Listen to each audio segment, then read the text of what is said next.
Welcome to A Funny Thing Happened on the Way to My Life. This is the place to be for stories to inspire and uplift when life doesn't go according to our plans. I'm Laura Muirhead, your host and the reigning queen of A Funny Thing Happened on the Way to My Life. I can't wait to share the plot twist stories of my guests that will inspire and uplift you when life didn't follow the plan, right here on A Funny Thing Happened on the Way to My Life podcast.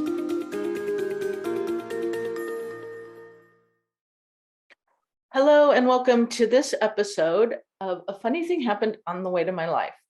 I am so excited to have today as my guest, Sarah Brown Haté.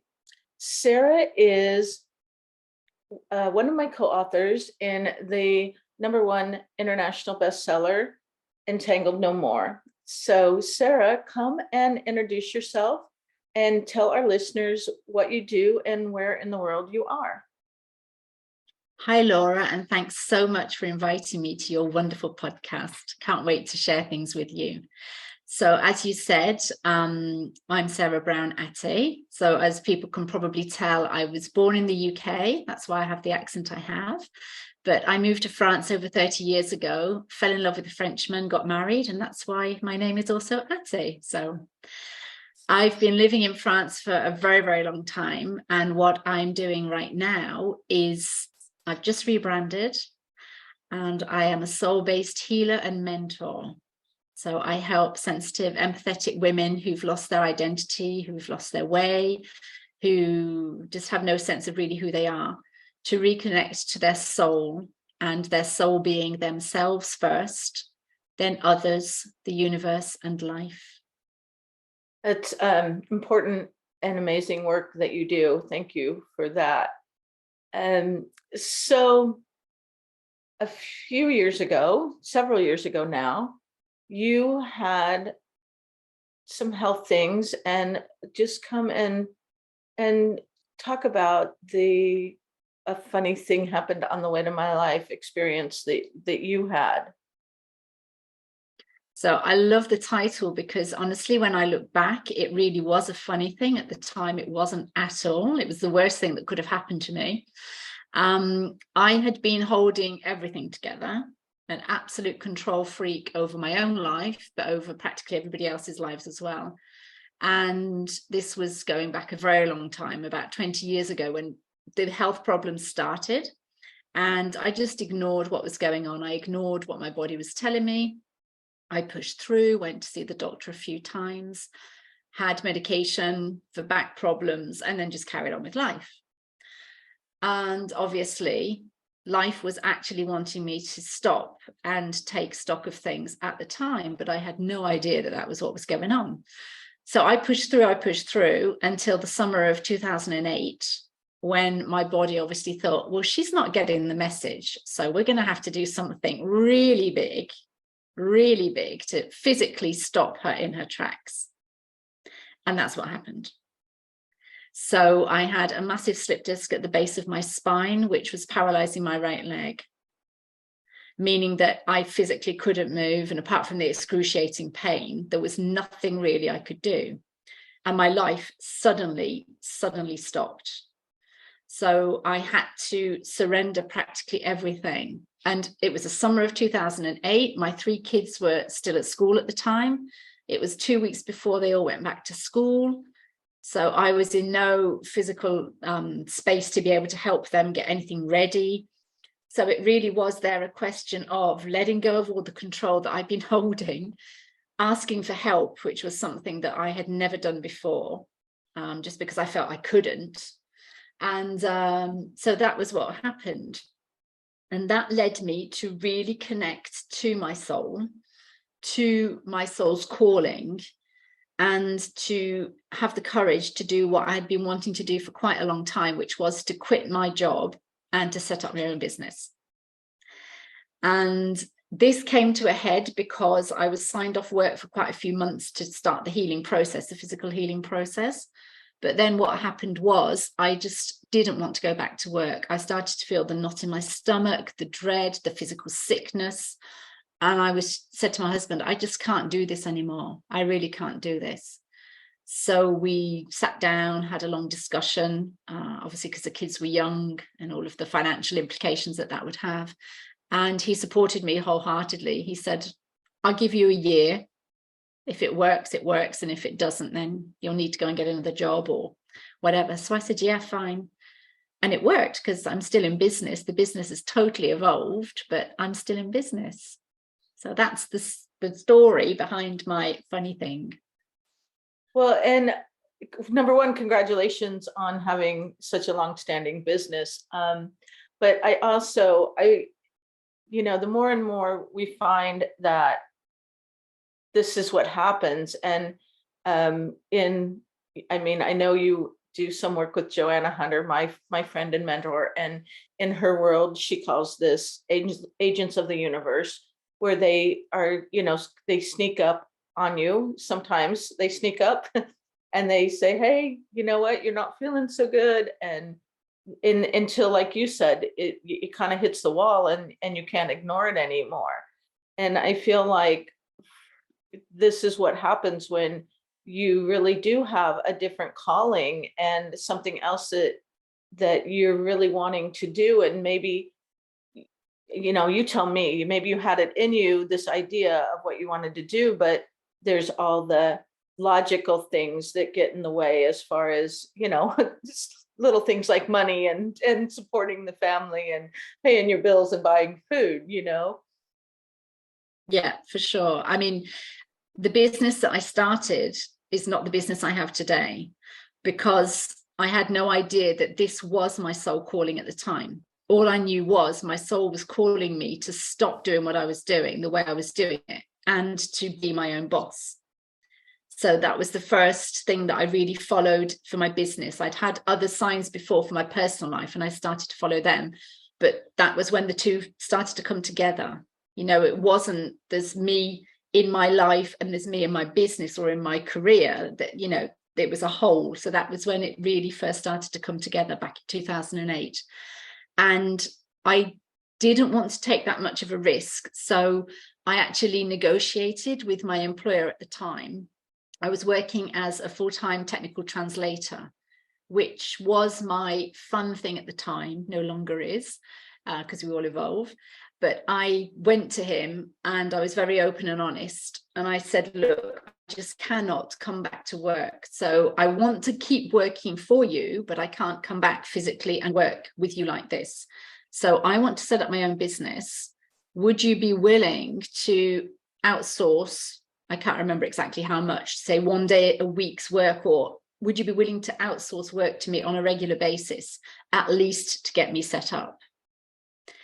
And I thought, well, the worst he could say is no, right? And he actually said, okay, let me think about it, came back, agreed to giving me, I think it was 2 days, the equivalent of 2 days work every week, which was fantastic to begin with. And it actually turned out that for my first year, most of my work was through them. So he went way above the 2 days a week, just because they had a lot of work that needed to be outsourced, and they outsourced it to me. So in effect, I was not lucky, because I don't believe in luck. I do believe in the universe and everything else. But I was really guided and surrounded at that time to make the transition so much easier, because like you say, just little things like money, when you've got a growing family, that's slightly important. So that really, really helped me to make the transition, for sure. Yeah, and that's the thing that I think happens so many times, when we are willing to at least take that first step. Then the universe meets us and says, okay, here's your first step, Sarah, here you go. Here's a little bit of a bridge to go forward. And then, like you said, as we evolve and you find something else that you're like, okay, well, this is good for now. And then, at some point you moved on to the next step. Yeah, and the next steps have always come with things that have happened in my own life, crossroads that I've come to as a woman. And it was really interesting, because I've just last week celebrated my 14 years in business. And I like to, when it's anniversaries and things like that, I always like to just take time out and reflect and journal and see, you know, where I was, how far I've come. And doing that, I realized that I've had 2 7-year cycles in my business so far. So the first 7 years was the original business with a business name, which was mainly technical translating and teaching. And then I was still doing that after the 7 years, but I'd added in the coaching because I trained to become a coach 7 years ago. And that's when I also trained in energy healing and different modalities that I have. And I was like, wow, this is really interesting, especially because my life path is a 7. So it's brilliant because last week, as I said, it was like my 14th business anniversary. And today is the launch of my new website for the 3rd 7-year cycle, and maybe more, but definitely for the 3rd 7-year cycle. So I just absolutely love the way that when we pay attention to the signs, synchronicities, the universe doing its work, and as you say, as long as we're willing to make that first step. I've experienced this so many times now that I know it's true, and I just love it, absolutely love it. So that is, I mean, congratulations. That's incredible. And I love that you see the pattern of the 7 years. I think a lot of people see 7-year cycles in their lives. I see more of a 8 or 9-year cycle for myself, just in my life in general, not necessarily business, but I love that you've got something new at your 14th. And I mean, that's incredible. I love it. I love that you've got the next step kind of playing out already for you, and that you've been able to integrate all these things in your business, in your life. I want to go back on one thing, because I think it's interesting. I find this interesting a lot of times with my guests, that I have something in common with them, whether I knew it from the beginning or whether it comes up as we go along. But a few years ago, a couple years after you had your back thing, I had a back thing as well. And I wasn't as, I was able to still move, but incredible pain. And it went down my right leg. And so I thought there was a problem with my leg, not my back. And I ended up avoiding, they did want me to have back surgery, and I ended up avoiding back surgery by going on a holistic route. And so I just want to backtrack a little bit and ask you, as far as your physical healing, what sort of I mean, you don't have to tell us all the details, but would you share a little bit of what you did to heal that? And I know you mentioned, connecting with your soul and things like that, but what helped you to heal? I love that, Laura, because we definitely have that in common. They were insisting for me to have back surgery because my right leg was paralyzed, and I couldn't feel it, and obviously couldn't walk or anything else. And I had a lot of scans and x-rays and everything, and all the diagnosis was saying there's nothing else we can do. You have to have this physically removed. And at the time, my whole body went into a reaction to that. It was just a massive no. I couldn't explain it. In this lifetime, there's no logical explanation to that at all. Just to backtrack, if I can, a tiny little bit, I've got 3 children, and for each, they offered me the epidural, and I refused. So there's obviously something going on with me and my back. You can touch anything else, more or less. Can't touch my back. Anyway, so to my doctor's dismay, I refused to go down the route of surgery. So I said, can you help me another way? Because I'm sure there is another way. And he said, there probably is, but it's going to take so much longer. And I said, well, I'm willing to give it a try because I cannot have that surgery. So with his help, I found a therapist who was also a trained energy healer. So it was the best of both worlds. And that's what got me interested in energy healing and the power of that. And at the same time, he was 25, a very young osteopath came to my house every day to try and get a little bit of movement, to try and get me to respond, to get my leg to respond. And together, so all of us together, it took me probably 2 or 3 years of that on an ongoing basis. So to begin with, as I said, the osteopath would come every day just for 5-10 minutes. And then we would sort of, space things out. So at the end, I was maybe having 2 sessions a week, as I said, over a span of years. So it definitely wasn't a quick fix. But I am so pleased and in a way so proud of myself for trusting, what my body was saying, this outright reaction to no way, you are not having that surgery. So it was really a matter of putting my faith and trust in other people and also doing the work, because I had work to do. When I went to see the osteopath, he'd give me exercises to do in between the sessions, to strengthen my back, to strengthen my muscles, things like that. When I went to see the therapist again, she would obviously ask me to do things, do certain research. She also put me on the track of my family tree, looking at if there are coincidences, if similar things have happened to other people in the family. And that was a fascinating journey as well. So that's what helped me. I love it. I love that. Mine was similar. And I think it's important to say that it's not the quick fix, but of course, the surgeon, that's what they do. That's their job. And they want you to have surgery. In my experience, the people that I know who have had back surgery have had to have more than one. It didn't fix it. And so for me, I was like, no, I'd rather do something else. And it was actually my husband who said, maybe, funny enough, because this wouldn't have come out of him. He was like, how about a acupuncturist or a chiropractor or something else? And I happened to just, by the grace of Google, find a really good acupuncturist who was a holistic doctor. And again, same thing, like doing exercises. I remember going into her, and I think I started out seeing her twice a week, and her saying, well, how often are you doing the exercises? And I was like, well, in the morning and in the evening. And she was like, oh no, you've got to, we've got to have more than that. But she also, and I remember thinking, what does this have to do with my back?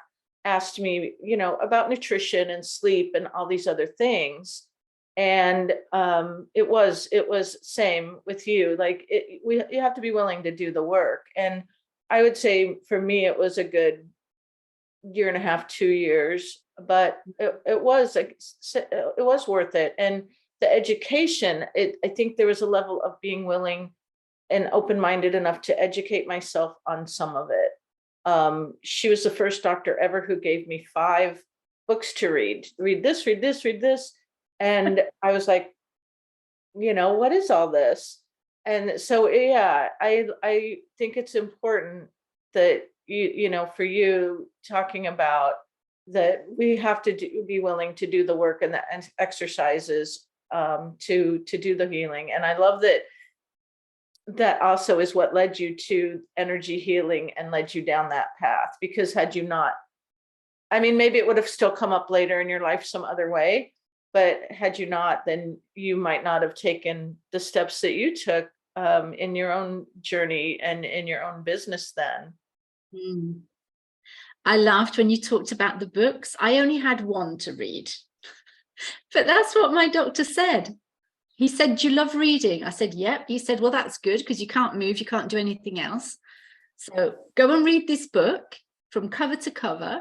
When you've finished, you phone my secretary, she'll make an appointment, I'll come and see you and we'll talk. I had never heard a doctor, and to this day, I have never heard a doctor tell me that. So I was like, okay. And that book was about the mind-body connection. And I started to understand so much. And it brought me to tears and huge realizations about lots of other less important illnesses and things that I'd had in the past, and just how it all comes down to more or less the same thing for me anyway. So yeah, so that's why I was laughing when you mentioned, the books to read. So yeah. Yeah, and mine weren't so much about the energetics or the mind body connection. Those kind of came to me later, more recently, but were about things that we eat. And one book was about the exercises that I needed to do for my back, like the ones that I needed to do at home, and just different things. I don't remember what they all were now, but again, like I think it's something that we don't think of, that we don't realize. A lot of us don't realize that it is so important. And I don't know if you want to, if you want to speak a little bit about the energetics and the mind body connection in general, and how that plays out with us. Well, one thing that I learned and that I pass on now to people who I work with, if it's on one-to-one or group, is obviously the power of the mind, but something that I experienced and it worked within minutes. Talking with my therapist and energy healer at the time. And to be honest with you, I'm not a very patient person. And they didn't tell me it was going to take that long, because I might not have gone down that route. So that's good. But at one point I remember sharing with her, I was just like, I feel like I'm not getting anywhere, really. We're doing the work, but I'm still in pain, and there's all of this going on. And she said, well, you seem to be very good at visualization. So how about visualizing this disc, this slip disc at the bottom of your spine, and sending love to it? So either saying the word love or visualizing the pink or the green, whatever color you prefer for love, the different colors of the chakras. Just send that and see what happens. And that's what I did. And I did this, obviously not just once, but I kept doing this, and I instantly felt the pain go away. And so I started to incorporate that into all of the other exercises that I was doing. And then one day it miraculously went. That is incredible. That's incredible. And an important thing, I think, to mention, that I think we spend so much time just thinking about what you're saying. We spend so much time focusing on the pain of whatever area it is, my knee, oh, my hip, oh, my back. And it hurts, it hurts, it hurts.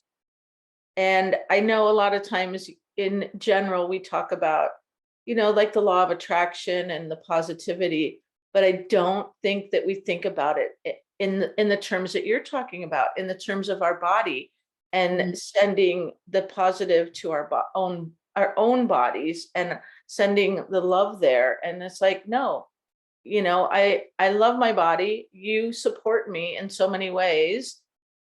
That's incredible. I love that. I loved it too. And that's why I want to pass it on to as many people as possible, because it sounds, and it is really very simple in a way. But like you say, so I was one of these people. There are so many people who have this massive disconnect between our thoughts and our body. It's like they're two different things.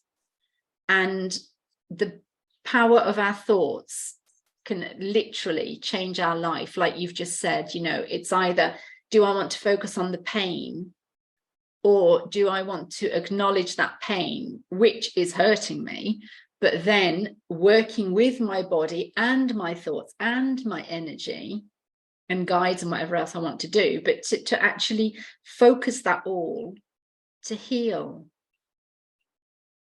Yeah. Yeah.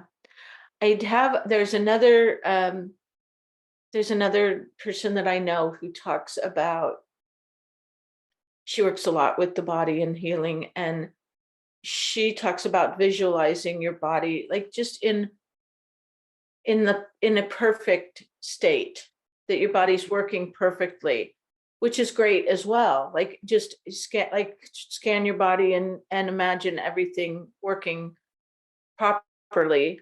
But I think this is another level, and a really different level of that. And I do, it's like I just had like this a little bit of an aha when you said it, of yeah, here we are. Like switch it up, and stop talking so much about the pain, and give it the love. And I think this is really great.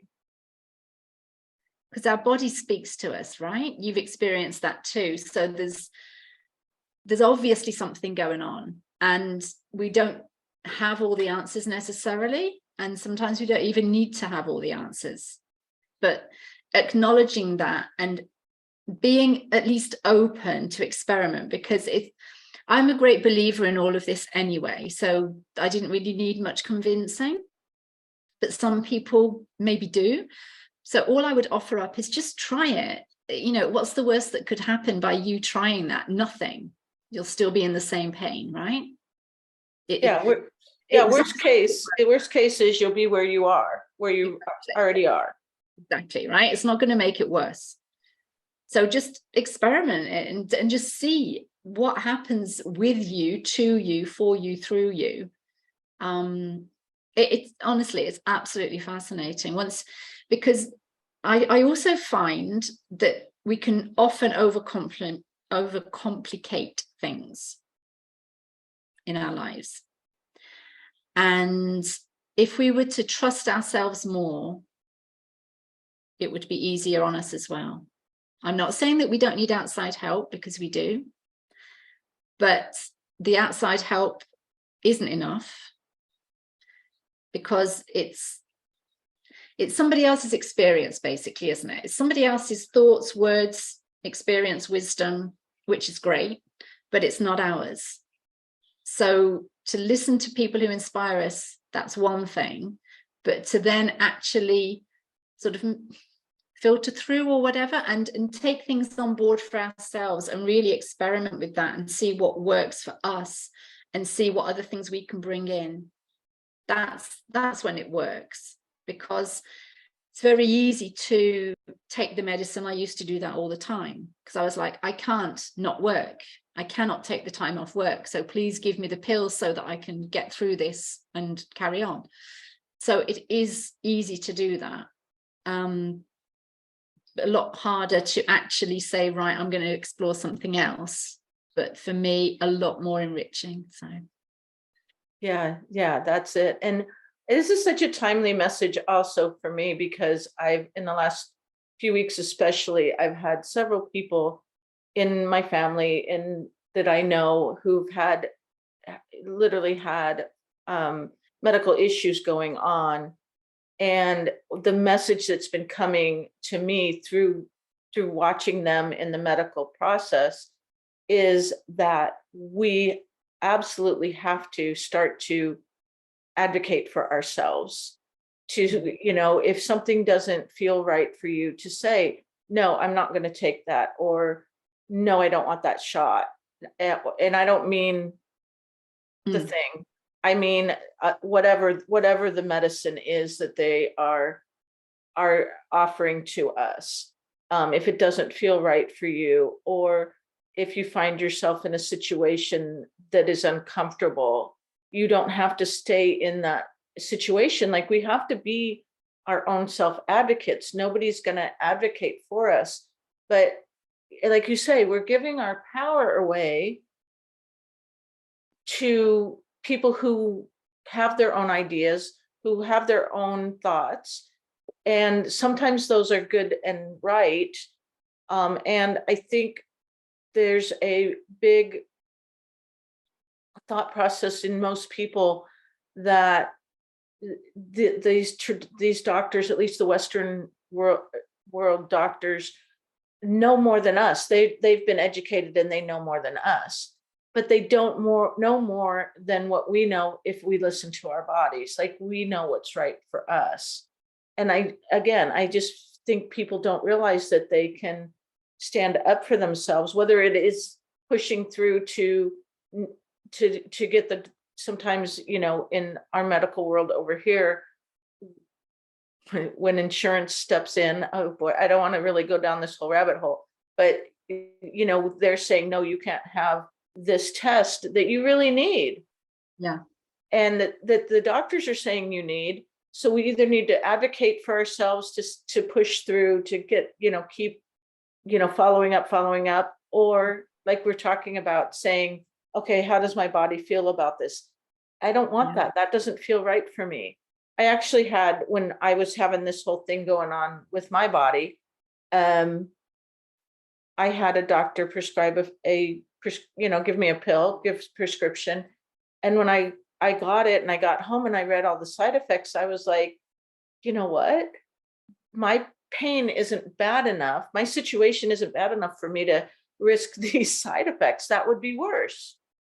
Yeah. So, I mean, I think what you're saying is so important. And like you said, if you try it, that's one of the things that happened with my back was that we decided that if I tried the acupuncture and it didn't work, the surgery option would always be there. Yeah. So what the heck? Why not? Mm. And I had already done physical therapy. They'd already sent me to physical therapy, which actually made it worse because they were focusing on my leg. Yes.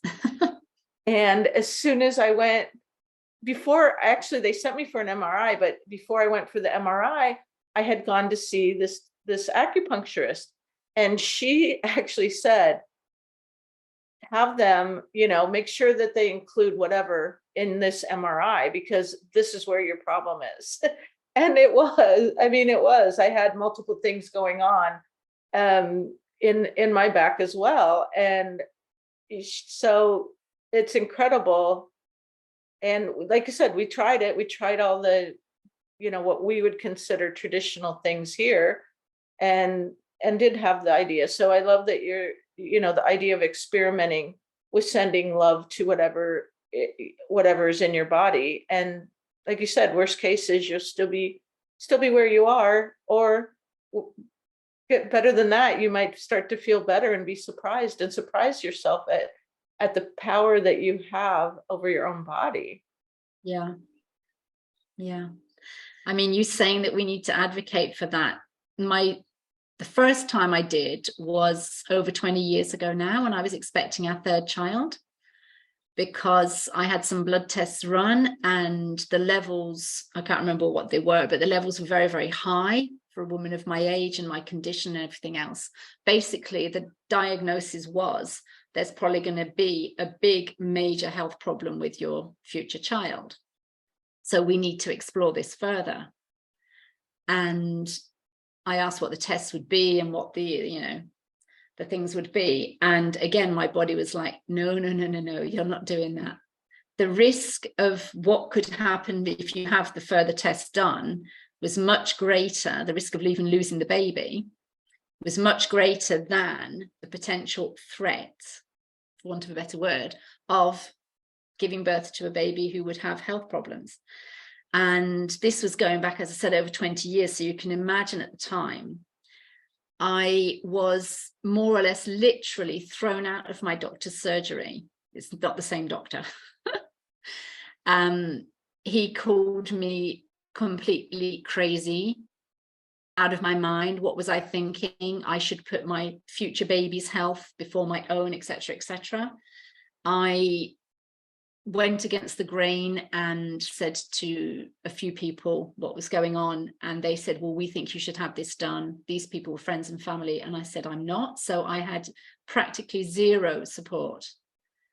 And that was when I first started my spiritual journey, because I felt so alone, but so convinced that I was making the right choice for my body and my future child.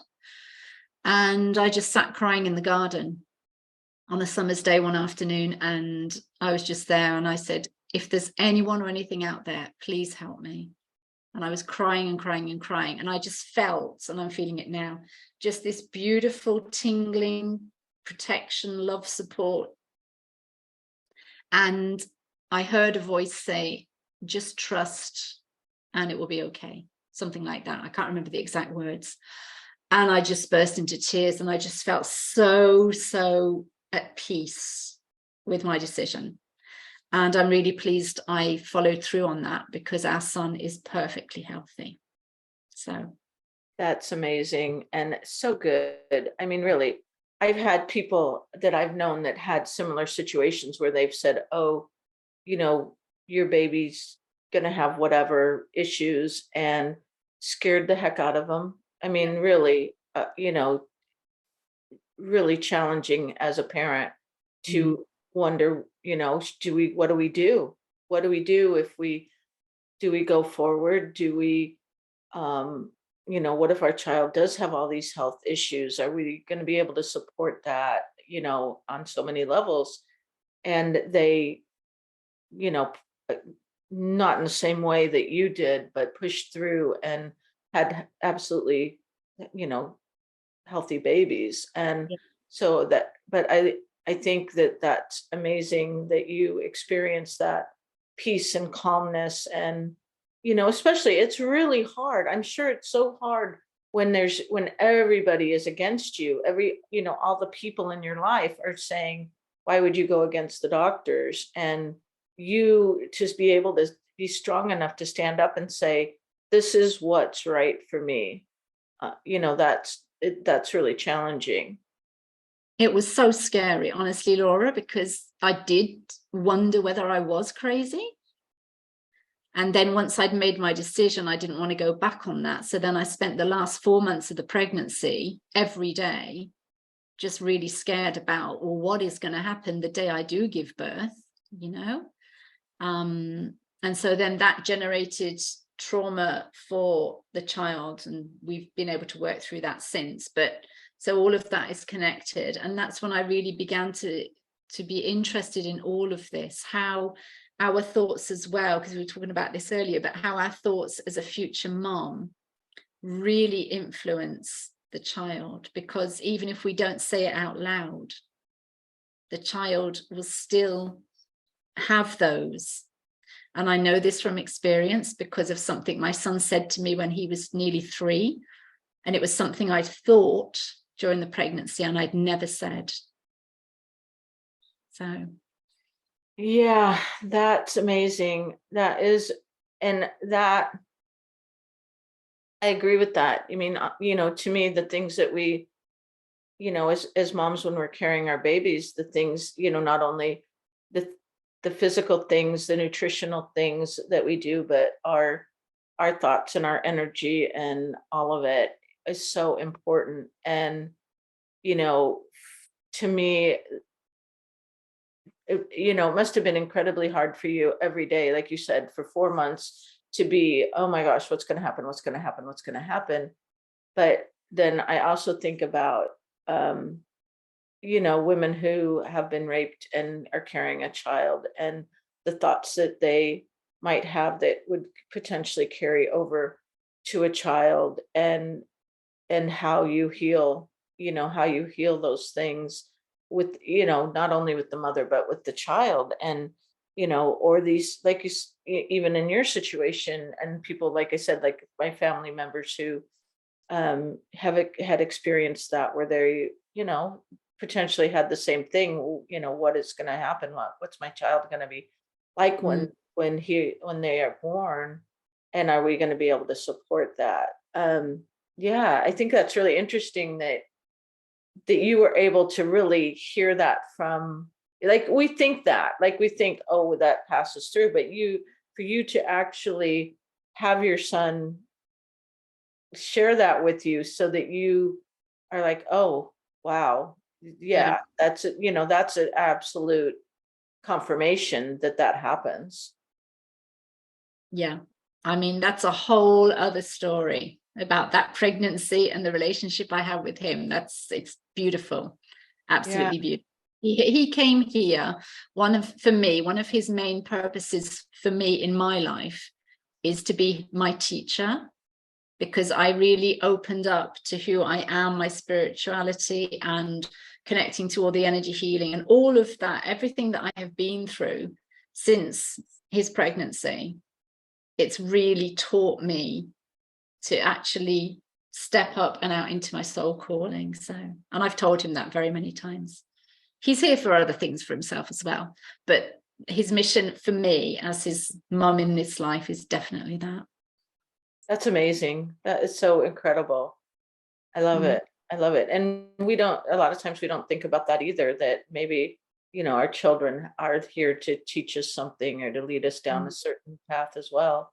And, Yeah. and we're not only there for them to help them guide them, but that they teach us as well. I love that. Mm. It came just on the back of something which I didn't realize at the time. I was carrying him, but didn't know because it was very, very early in the pregnancy. And we were at my niece's christening. And I read a passage from the Bible. And the priest came to see me afterwards and thanked me for doing that.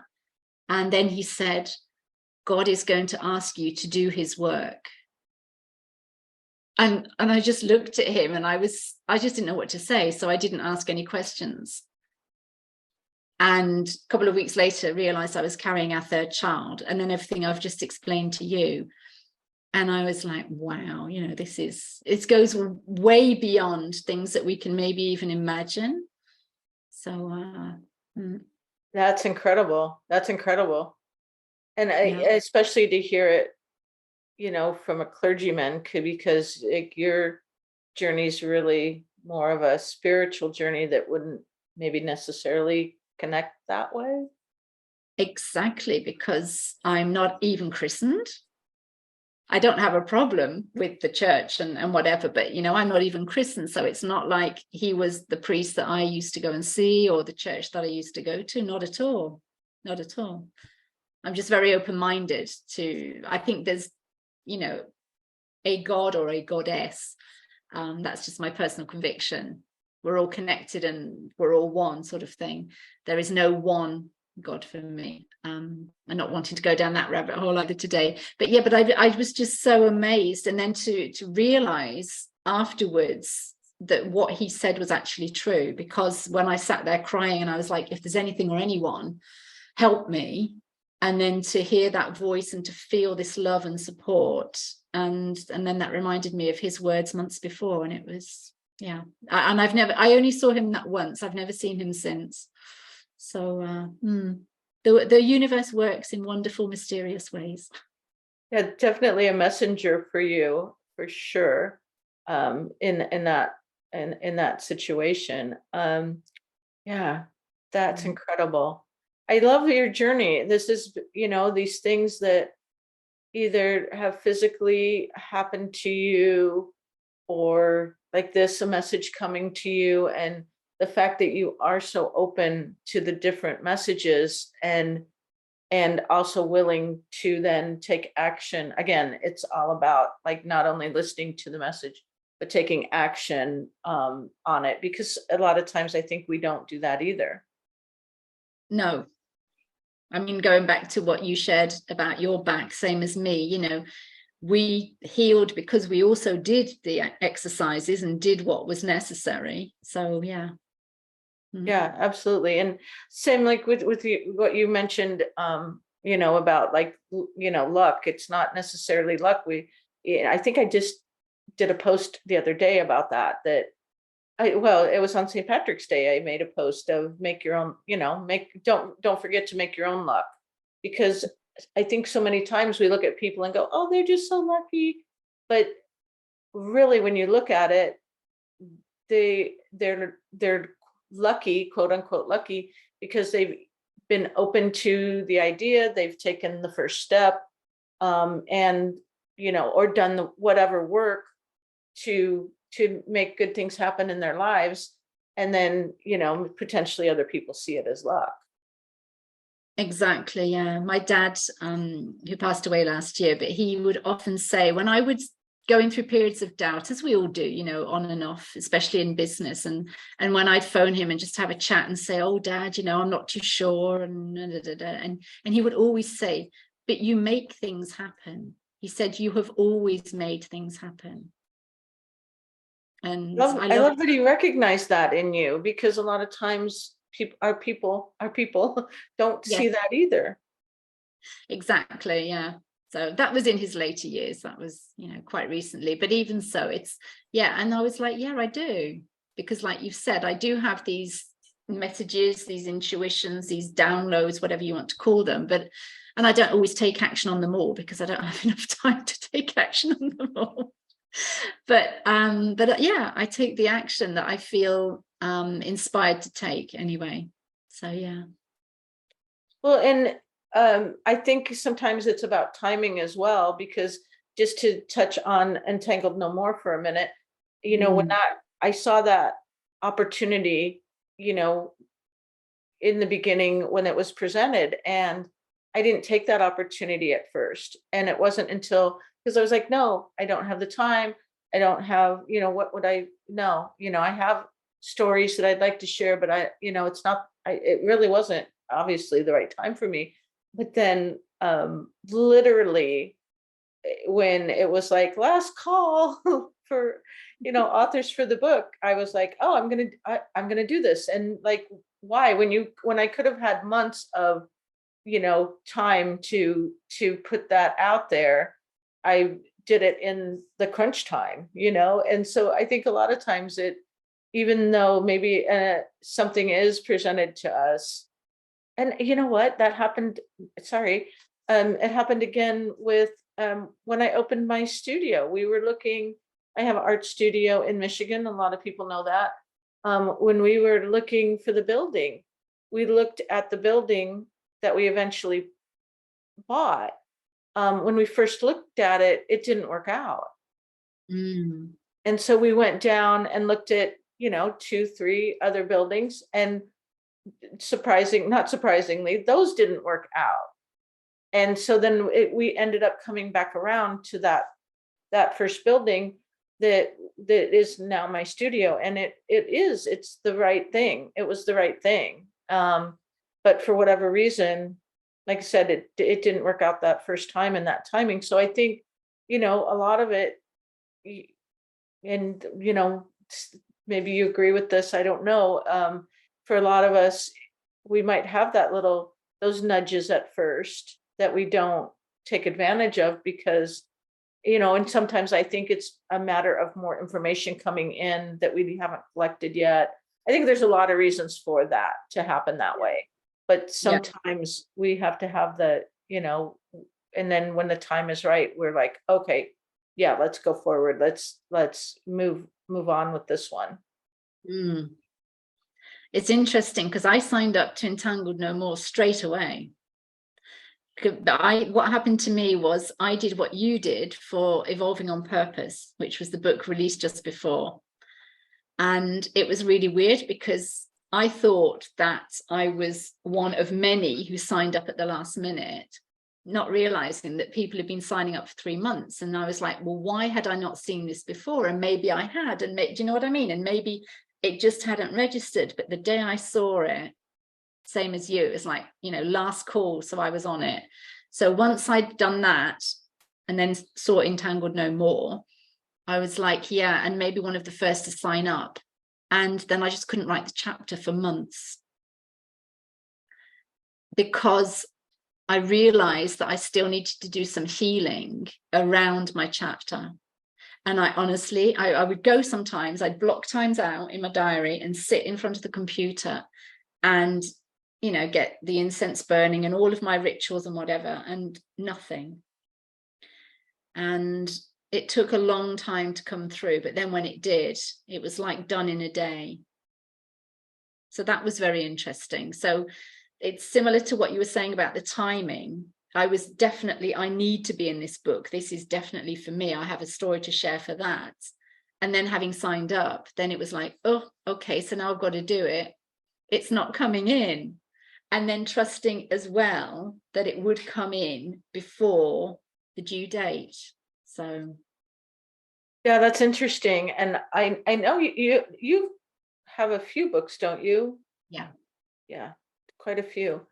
We'll talk about that in just a minute before we wrap up. We'll talk about where to find all your stuff. But I wanted to back to Entangled No More for 1 second, is that what I realized, because I was like, oh, shoot, I've got to do this pretty quickly.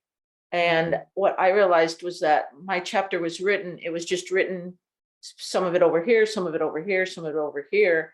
And I just had to put it together. So that was really why I was able to do that in thank goodness, in such a quick way. But when you talk about the healing of it, oh boy, like that, it was really, there was a lot of healing that went in around that. And once I actually put it together and it was going into the book, there was a level of me being in, you can ask my husband, because it was like an emotional situation, up and down, and to the point where I was almost like, I've got to pull this out. I can't put it in there. And so it is quite, a healing process to put our stories out into the world, and to share with people. Well, especially in Entangled No More, because the main core is all about toxic relationships. So that in itself isn't an easy subject, is it? Yeah. And then obviously we're all sharing our story around that, however traumatic that can be. And I was really very, very deeply moved when I read all of your chapters. It was not shocking, I wouldn't say that at all, but it was just like, oh my goodness, all these women who have gone through so much, and not only are they still standing, but they are actually standing up loud and proud and advocating for other women as well. And that filled my heart with so much, so much. And it was just, I felt really blessed to be part of that book, because it definitely wasn't an easy book to write for sure. And that's the idea, is that to hopefully reach and support, other people, other women, other people in the world with that, with our stories. I mean, and I think hopefully that's one of the things that really propelled us forward, and was meaningful enough for us to share our stories out there. For sure, yeah. Is there, before we wrap up, is there anything else that you would like to share with the listeners? Any other messages or ideas that you'd like to touch on today? Yeah, just basically to really trust your inner knowing, your inner wisdom, your intuition, whatever you want to call it, because it never fails you. And it really is your best friend. So if you're new to this sort of concept, it's obviously, it will take you time to get in touch with all of that. But once you do, life becomes so much more, I don't know, blessed, full of gratitude, loving, kind. I don't know, just it's totally changed my world. And I would really invite anybody listening to explore that for sure. That is such an important and really beautiful message. Absolutely. And I totally concur with you. Of course, I believe it as well, that we can, and it's not always an easy thing to do, to listen to ourselves, our bodies, our inner knowing. But when we do it, and acknowledge ourselves and the way we're feeling, it is really life changing. I agree with you on that. Yeah. So share with us a bit. Okay, first of all, because I'm excited about your website, share with our listeners, and I'll put it in the show notes as well, what your fresh website is, so they can find you there. Yeah, so it's SBH mentoring, all one word, .com. And the SBH is for two things. It's for Sarah Brown Haté, and it's also for soul-based healing. Oh, I love that. Thank you. Beautiful.